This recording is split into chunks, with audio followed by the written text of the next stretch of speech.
నారాయణ హాస్పిటల్లో ప్రపంచ ఆటిజం దినోత్సవం సందర్భంగా అవగాహన కార్యక్రమాన్ని నిర్వహించారు.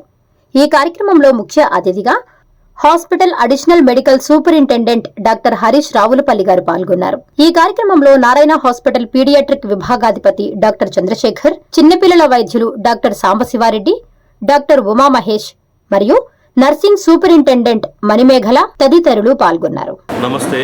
ఇవాళ 2వ తారీఖు ఏప్రిల్ నెల 2026 సంవత్సరం.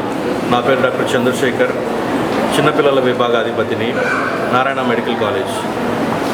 ఈ ఏప్రిల్ 2వ తారీఖున ప్రపంచవ్యాప్తంగా ఆటిజం అవగాహన దినోత్సవంగా మనం జరుపుకుంటాము. ఆటిజం అనేది చిన్నపిల్లల్లో ఎదుగుదల లోపం. ఇది న్యూరో సంబంధిత ప్రాబ్లం. దీనికి సమాజం నుంచి వచ్చే వ్యక్తులు వీళ్ళకి ఎలాంటి తోడ్పాటునివ్వాలి, ఆటిజం లక్షణాలు ఏంటి అనే అవగాహన కోసం ఇవాళ సదస్సును ఏర్పాటు చేశాము. ఈ అవగాహన సదస్సులో medical superintendent doctor Ravulapalli Harish Babu గారు, సీనియర్ ప్రొఫెసర్ డాక్టర్ సాంబశివారెడ్డి గారు, సీనియర్ ప్రొఫెసర్ డాక్టర్ ఉమామహేష్ గారు, నర్సింగ్ సూపరింటెండెంట్ మేడం కూర్చొని ఇవాళ అవగాహన సదస్సుని నిర్వహించాము. ఇక్కడికి వచ్చిన పేషెంట్లు, ఈ అవగాహన సదస్సు కోసం వచ్చిన వాళ్ళకి ధన్యవాదాలు తెలుపుతున్నాను. నమస్తే.